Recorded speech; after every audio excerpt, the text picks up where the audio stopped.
welcome back to my channel. Okay, honestly, I've really got to think of doing a new intro because it's getting boring, do you know what I mean? I've got a new intro video, so I might as well just have another intro. So anyways, back again with another vlog today, I'm afraid. I know they're really boring and I keep dashing vlogs at you, but believe it or not, I was actually supposed to film something completely different today. It was actually going to be an interesting video. That's what's annoying. Like, I was going to film it with my sister and Mary. You've seen them both on my channel before, and I feel like you guys would have really enjoyed it. I was still going to film it, just not today. Obviously, because of me and my unorganized self, I decided, hey, let me squeeze in food shopping before filming, and I ended up taking too long doing food shopping. Got back home too late, and by the time I traveled to my mom's house, which is where we're supposed to film, there just won't be any point. Like, it'll be too late, so we're just like, do you know what, forget it, let's just do this another day, whatever. I didn't do anything today. I went food shopping, put the food away, came back home, opened my pre-door thing orders that I got. I ordered a few bits, and I'm literally in love with them. By the way, just so you know, it's my birthday this Sunday. Guys, I'm gonna be 25. I'm actually a grown-ass woman. I'm so excited. I'm not even excited for the day because I actually have no plans. I'm just excited to be 25. Do you know what I mean? Like, 25. I'm literally halfway to 30. I'm actually a woman. Like, I'm a woman. I was always a woman, but now I'm like a woman. Anyway, what happened to your banana? I'm actually still waiting for my lasagna, you know. I don't know why it's taking so long. It never normally takes this freaking long, and I'm starving. I don't want my nails to melt because acrylics is plastic, right? Oh yeah, one more thing. Pretty much in all of my videos so far, I think I've been wearing like eyelash extensions because I just find them so much more convenient and easy and just save so much time with makeup. But whilst I was on holiday, they all fell out, so I'm back to wearing stick-ons, which I hate because you can literally like see the glue and it just looks really tacky and disgusting. But this week I'm definitely gonna go and get my eyelashes done again because I realised like how convenient it is and how much time it saves me. And also need to do my nails because I need an infill so badly, but I've realised I'm just gonna get a fresh set because I actually want long nails for my birthday. Enzo! Oh my god, what are you doing?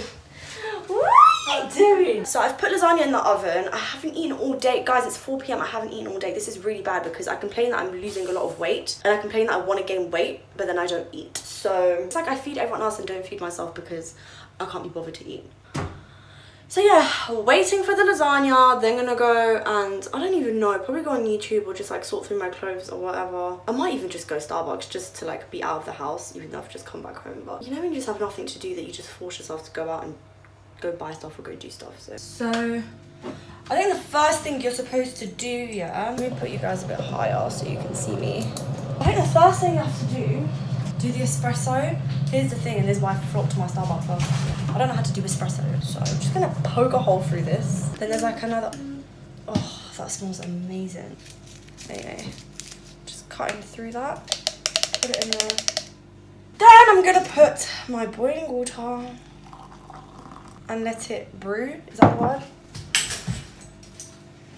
Anyways, I actually love coffee so much. But the thing is that basically, every time I do it, I don't know if you can help me here, there's always like little grains. Just like little tiny like, oh god, it's just disgusting, honestly. Drop. I don't know if it's because I'm supposed to like keep stirring it and keep letting it sit or whatever. This is so annoying, guys, look.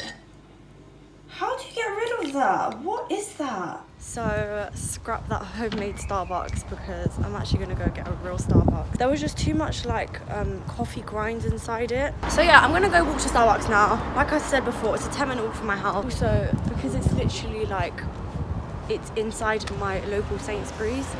So I'm just gonna go and also get Enzo some baby food. Basically, Enzo, he's 17 months old.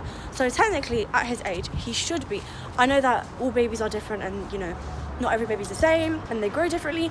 But I think that he should be eating, like, proper solids, like food, like what I eat, like what we eat, basically. But he's more into eating, like, you know, like baby food in the pots, which is fine. But I feel like what we eat, he's able to eat. Stuff like lasagna, meatballs, pasta, spaghetti bolognese. Like when I cook stuff like that, I want to give him some. And sometimes he does eat it, and then other days he has his off days where he's got really bad appetite and he doesn't want to eat anything. Today is one of those days, even though I've just made lasagna, he doesn't want it. Oh gosh, it's quite windy, I should have brought a coat. So I'm just gonna go get him some pot food, some baby pot food, so that at least he eats something. Oh my god, yes, this is exactly what I'm talking about. Making coffee at home could never, I'm sorry. Oh, can you guys see me? Oh my gosh. As you know, I was supposed to vlog today, and I honestly, Jane, like, I didn't do anything vlog worthy, so I was like, I'm not gonna waste you guys' time and let you watch me doing nothing. I had actually planned to film a story time for another time, but I just thought, what better way to just do it now. Enzo just got to sleep, Johan's playing FIFA, Jane is at my mum's house. I'm just like by myself in the bedroom, I've got nothing to do. Before I start, I just want to make it clear that this is not clickbait, and anything that I say in this story is 100% true, and if anything, there's probably some stuff that I would like miss out because I feel like it's too much, like too personal. So I might try to like water down the story a little bit. So nothing is exaggerated for entertainment purposes or anything. Traumatic childhood is not entertainment anyway. Sit tight, grab a snack, don't grab a snack, whatever. But just hope you guys enjoy the story, sit tight and listen very carefully, because this story is just like, what the fuck, do you know what I mean? So as you all know, I guess if you're subscribed to me, if you're not, I am 24 years old. I'm going to turn 25 this Sunday. So when I was 16, or was I 15? Okay, I was actually 15. I just finished secondary school and we all broke up for like the summer holidays, right? This was in 2010. We all broke up for summer holidays, and after the summer holidays, we were all going to go on to either sixth form or college. Cool. So my mum and actually, do you know what? Let me give you guys a backstory. I have to give you guys the backstory for you guys to actually like understand how fucked the story truly is. So my mum and dad, they split when I was about, I think 7 years old, 6 years old, 6 or 7 years old. And they split due to domestic violence. So my dad was abusive towards my mother when I was a child. Okay, I'm just not gonna get into that aspect. I'm just gonna let you guys know that my mum and dad, like, they had a toxic relationship, and so they split due to that reason. My dad was never physically abusive towards myself, but he was towards my mum. So, you know, we cut contact and just kind of like disappeared from each other's lives for years and years and years. And then years later, we did get back into contact, briefly saw each other when we travelled to France, and just basically like, he seemed like he had changed and got his life together. Blah, blah, blah. Yeah, right. Obviously, we had been speaking and stuff back and forth, like phone calls. Even him and my mum were getting on better. Like, the relationship was getting better in terms of like friendship-wise. Like, they were really civil. They'd be able to like call each other and, you know, talk about the kids, or he can call and be like, how's the kids, blah, blah, blah, blah. And for me, it was good to like see my parents getting along, even though like they weren't together. It was good to see them civil, and anyways, I wouldn't have wanted them together. So we were talking back and forth, and one day he had basically called me, and this was, I had basically started my summer holidays. He said to me, what do you think about coming on holiday to see me? Like, by myself, just come to see him and spend the summer holiday at his house before I go off to college. He had a daughter, which is my half sister, who lives with him in France. So I thought this would be the perfect opportunity to like meet her. You know, she was 6 months old. I was like, I want to meet her, like I want to bond with her, like I want to meet my sister, and I want to spend time with my dad and make up for like lost time, obviously. So I was like, yeah, that sounds amazing, blah blah blah. My mum was like, are you sure you want to go? If you don't want to go, like, you don't have to. And I was like, no, I want to go. Like, I want to go see my dad. Like, I feel like I deserve to like have a relationship with him. Do you know what I mean? What happened in the past is extremely fucked, but clearly like everyone had moved on from it. Like, we were all building a relationship again. Here's the thing, my passport was due to expire, I think it was like mid-August or something like that. So my mum was a bit wary about that, and she was kind of like, you know, she doesn't know about me traveling with my passport expiring so soon. So he was like, do you know what, let's just do this, because let's just get like a one-way ticket, and then when she's here and she feels like she's ready to go back before the passport expires, obviously, I'm going to book her return ticket, and that's going to be before it expires. Because I'm European and my passport is European, you can travel up until the expiry date. Like, you know, some countries, they have like rules where you need to have about 3 or 6 months left on your passport before you can travel. Because I was traveling to a European country, which was France, I was able to still travel. Packed my suitcase, my mum got the ticket, I went to France. The holiday with my dad in general, like, it was good. I loved spending time with my sister, I loved spending time with my dad. Like, for me, it was like, wow, like, this is what it feels like to like have a dad. Obviously, when he was in my life, it was like when I was young. I'm gonna be honest, I don't completely remember it. I remember like some bad stuff, like some negative stuff. I don't really remember the good times, if I'm being completely honest with you. It felt good to just be like around my dad, around my sister. I would call my mum, just to like speak to her, etc. Like I missed her a lot. One day, my mum and dad were on the phone. I could hear my dad talking from the room next door, and it sounded like an argument. You know, he was shouting on the phone. I couldn't hear what my mum was saying. They were basically talking about like school. They were talking about schooling in France and like me going to college in France, etc. And my dad was just pretty much like telling my mum like this is what's gonna happen, and he needs her to sign a piece of paper and send it to him through the post. I didn't dare like ask like what are they talking about, what's going on, when am I going back home, whatever. I just was like, let me let the adults kind of like deal with that. That night my dad, he basically just sat me down and said to me that I will not be returning back home. He said to me that when my passport expires, he will not be renewing it, and in September I'm going to be starting a college in France.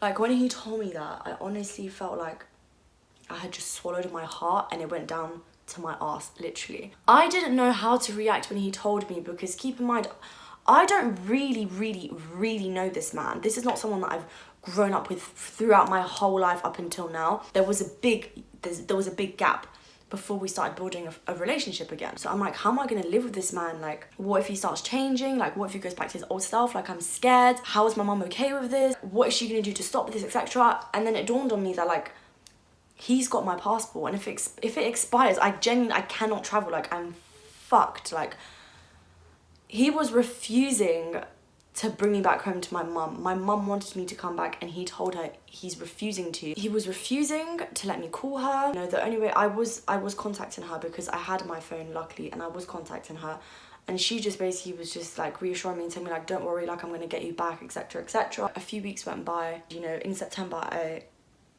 officially did start going to college in France, and honestly like I fucking hated it so much. Like, I didn't know, there was a language barrier. There was an actual language barrier. Like, yeah, I understood sometimes, but like the French bands had the French jokes and everything, and they spoke super fast, and the teachers teaching in French, I was so lost, and I was just like, how did it get from me literally being in secondary school with all my friends, like having the best time ever, all talking about having the best summer holiday, and then going off and going to college in sixth form or whatever, to me now being in a complete different country, with complete different teachers, complete different friends, and a complete different parent, in a complete different house, and having to accept as a now 16-year-old, because my birthday is in August, that this is my life now, and I'm not gonna live with my mum anymore. I'm not gonna live with my sister. I'm not gonna live with my brother that I've lived with my entire life, and this is basically just my new life. I didn't have time to like adjust to it. I was just thrown into it.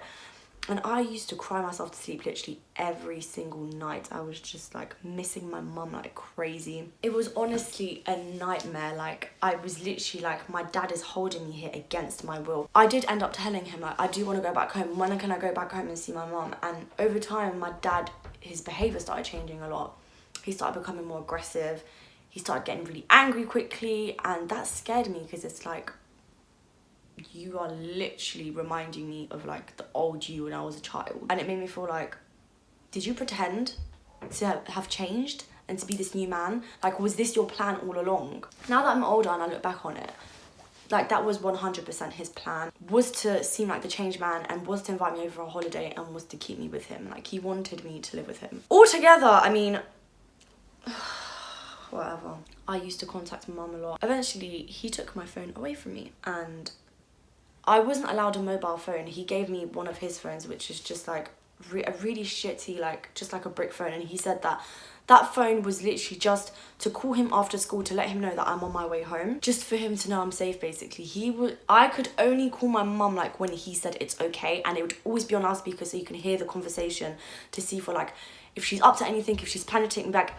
He was basically paranoid that my mum would come and get me back, but at the same time, my mum felt like she couldn't just come and take me, because then she's stuck here in France with me, and she can't bring me back because I don't have a passport. She kept telling me like, you know, I'm gonna come and get you soon, like don't worry, blah blah blah. Days went by, weeks went by, and before I knew it, like it had been 5 months. I could honestly say those were the worst 5 months of my entire life. Like, if you guys knew like what I went through living with my dad, he was like literally, he was verbally abusing me. If I did something wrong, like I brushed my teeth and I don't like wipe the sink after myself, he would scream in my face, like literally like his spit would be flying in my face. I remember once he said to me something like, how can you not see that you didn't clean the sink? Is your eyes on your face or is it in your ass? He spoke to me like that, like just so vulgar. Like, He would say stuff like, I'm your dad, like you came from my fucking balls. He spoke to me, I'm really sorry for the horrible language, but that's the way that he used to speak to me when I was 16 years old. That is what I went through. It got to the point where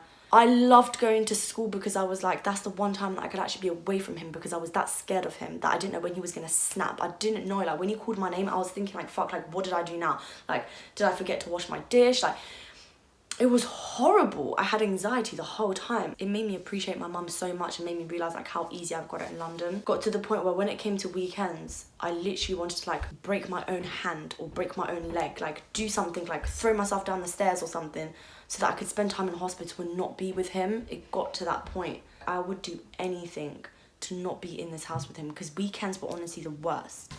The college that I went to, there was basically like a phone box there, and that was how I communicated with my mum. My dad didn't know this, but that is how I communicated with my mum. I used to call her, she used to update me and, you know, just let me know the update, like what's going on, how she's gonna get me back, etc. So fast forward to 5 months later, I was at school one day. I called my mum through the phone box. She said to me, you know, I've got good news for you. She said, you're coming back to London. And my first thought was like, you know, my dad has finally agreed. He's decided that it's best for me to go back, etc, etc. And I said, like, how did you get him to agree? And she said, he doesn't know. And I said, so how am I gonna come?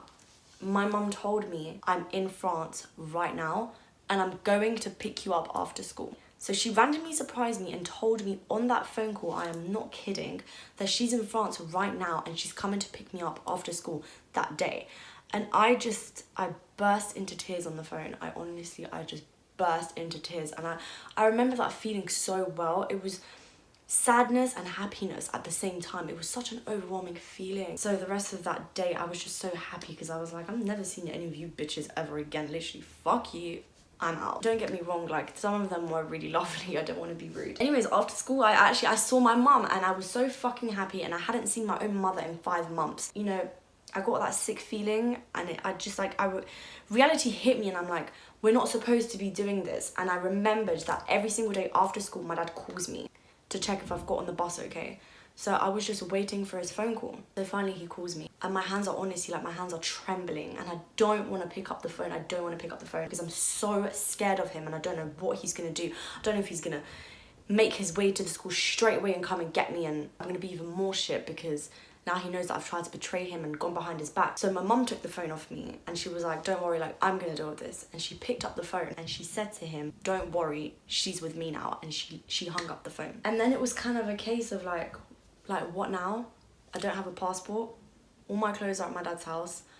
Like, what are we actually going to do now? Like, you've got me, but we're pissed. My dad was calling and calling and calling on my phone, and my mum just switched off my phone because it was just making me feel sick, and it was making her, I know that it was making her feel sick as well. Like, she didn't know what to do. She was just like, she was probably sick and tired of just waiting around and not knowing what to do to get me, that she was just like, you know, I'm just gonna get her and we will figure out the rest later. So we were like looking everywhere trying to find like we're trying to find like a B&B or like a hotel or something for the night, so that the next day, you know, we could try sort this out and get my passport or whatever we needed to do. So that night we found a B&B, and honestly that was the worst sleep of my life.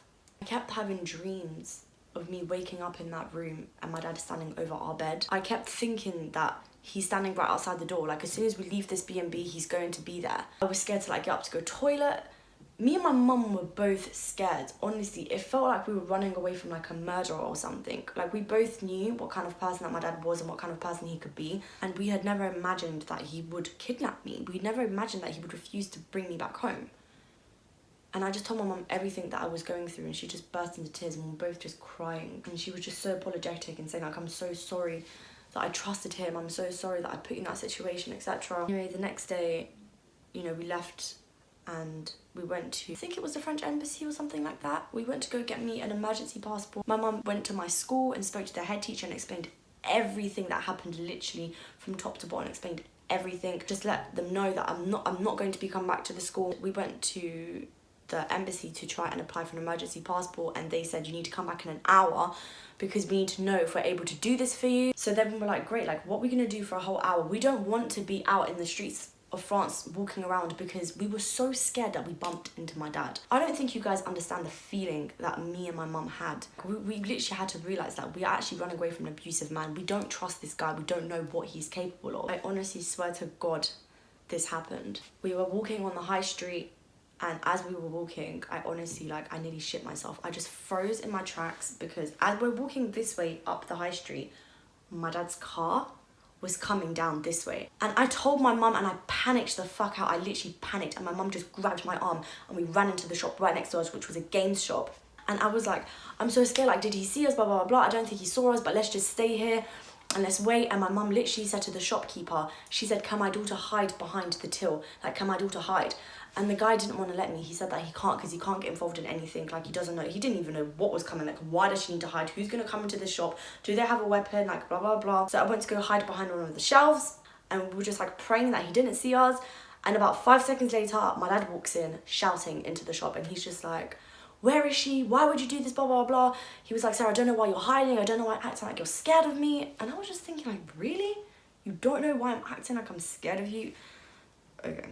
Him and my mum just arguing in the shop, and the shopkeeper actually called the police. And the police came and my mum explained everything to the police. The police basically said, like, this girl has to return home to her mother. They said, like, where are your stuff? And I said, they're still at my dad's house. So they said, we're gonna bring you to your dad's house and stay with you while you pack all of your stuff. And I was just like, this is fucking crazy. My mum explained that we have to go back to the passport place to find out, like, what their decision is.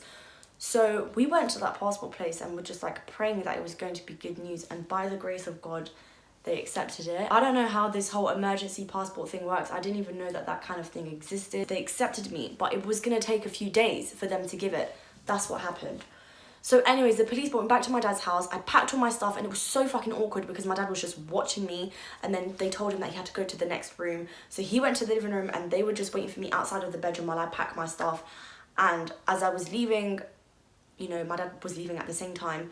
So me and my mum, we was in the police car and my dad got into his car, and I remember the last time that I had ever seen my dad was I was in the back of the police car and I looked at him in his car and he just looked at me. And the way he looked at me, it gave me shivers. I never really got to say goodbye to my dad, and this was 9 years ago. The whole thing that happened just freaks me out, and I'm just like, I can't believe that this was my dad. Like, if someone was to tell me this story, I'd expect it to be like a stranger that kidnapped them. So anyways, me and my mum had to go back to that B&B and stay there for a few more days or nights. I don't remember how long we were there, until my passport was ready and we got the call that it's ready to be collected, and I got it. And the next thing I remember, we were on the Eurostar going back to London, and I was writing, like, this diary. I had, like, a journal that I kept when I was in France to just kind of, like, write everything that I was going through that day, everything that I was feeling. And I remember when I got back to London and I read through this book and I was just in tears, just reading and realizing that I actually went through this. Like, I'm so strong. I actually went through this, and I felt so sorry for myself because I'm like, I was way too young to have ever gone through this. And I still have this journal up to this day. I haven't read it in about 2 years, but I still have the journal, and it's good to read and see, like, how far I've come and what I did go through, and that, like, I've come out the other side and I'm fine. It was a very traumatic, let me not lie to you. I remember I came home and I went to go hide in the bedroom, and my sister came home. My mum was like, I'm really sorry, like, I wasn't able to get her, blah, blah, blah, blah. But I'm gonna try again. And my sister, like, she walked into the bedroom and I jumped out and I was like, surprise! And we were just crying and just, like, hugged each other for the longest, and we're just crying and crying and crying. I was so happy to be home, and from that day, I just really, really, really appreciated my mum and what an amazing parent she was and still is. Like, that woman, honestly, just an amazing, amazing woman. My dad, like, I don't know, I just know that that man, like, he needs to seek help. And sometimes I do really feel sorry for my little sister. She's about 8 or 9 now. I don't see her, I don't speak to her, but I honestly just hope and pray that she's not going through the same thing that I went through. So that's what happened. True story, guys. True fucking story. There's something else that I want to say, and I was so skeptical in saying this and sharing this to anybody because, honestly, apart from my family, only one person in this entire world knows what went on. Whilst I was living with my dad, this is gonna be so weird to say this out loud, but whilst I was living with my dad, I had learnt that he was doing voodoo. This sounds so, like, whoa, it's like, what the fuck? Like, 1 second we're listening to a story about kidnap and now you're talking about fucking voodoo. I wasn't even gonna mention this in the story. I feel like for you guys to really understand, like, what I went through, I need to tell you, like, the ins and outs of what was going on in that house under that roof with me and my dad 9 years ago. He was doing voodoo. He would do these weird rituals, and he had forced me to take part in that. And that's why now that I'm older and I look back and I'm like, did he do some kind of weird ritual for me to accept to come on a holiday with him? Was this his plan? Like, everything is just so fucked up and I just have so many questions. I would basically have to wear this outfit and I would have to swallow like this wood. The wood was like grinded into tiny little bits. It was called iboga. I had to swallow it. And I don't know if there was anything else that he put in this, but I would then start having visions and I would start seeing things. And one night he cut some of my hair off and he made a prayer with my hair. Then around like midnight, 1 a.m, we had to go out to like his back garden with some food. And he said to me that, you know, I take this food out with him and we dig a tiny little hole and we put the food inside and we cover it back up. And I have to say a prayer to his ancestors. I'm not gonna lie to you, like I'm in no way educated when it comes to the spiritual world, ghosts, spirits, demons, any of that. All I know is that they are real and I have seen them and I've had dreams about them and I've had visions of them. I've seen fucked up stuff after swallowing the stuff that my dad has given me. I've seen fucked up stuff. I've heard voices in my head. Just know that the spiritual world is very fucking real. I made this prayer to the ancestors and I honestly, I just wish I didn't, because for me, I just opened up a portal door for them. I'm not educated on it, so I don't want to speak too much on it and say whether it's bad or it's not bad or anything. I don't want to offend anybody. But just for me, I know that the ancestors that he was making me feed, they were not good people. We had to walk up the stairs and go back inside his house and he just basically said, like, as you're walking, make sure that you don't look back. And I just get chills telling this story. It made me sick. I was just like, I was scared to even look back because I'm like, what is behind me? Sorry, I just got really paranoid. I was just like, what the fuck is behind me? Why does he not want me to look back? Went back inside and it was just like, he was playing drums and the lights were off and this weird music was playing. And then I started kind of like feeling really like lightheaded. I felt like I was gonna pass out. And then I don't know if I passed out or fell asleep. And then I started having a vision. It was like it was a dream, but it wasn't a dream. And in that dream slash vision, my dad was speaking to his friend on the phone and he was just basically saying like, I can't believe she thinks like this is good for her. And he was like kind of mocking me, like laughing. And I turned around to him, like trying to open my eyes and I was like, Dad. And I swear to God, this entire story from start to finish is completely true. Nothing added. He turned around to me and a snake tongue came out of his mouth and came right up to my face. It was literally like really fast and it scared the shit out of me. It scared the fucking shit out of me. And I was just like, my dad is not a good person and what he's doing right now, whatever this ritual is, whatever the fuck is going on right now, this is bad and this is demonic and I can't stop. He's gonna force me to do it. And honestly, we kept doing this ritual, whatever it was, so many times during those 5 months, so many times, and I had no choice. I remember one night I said like, I'm on my period, like I don't feel good, like I was pretending like I'm sick and I need to stay in bed. He said that as long as I'm under his roof, like I have to follow his rules. When I got back to London, I think it's important to mention this, that when I got back to London, I was so much less motivated. I didn't want to go back to school.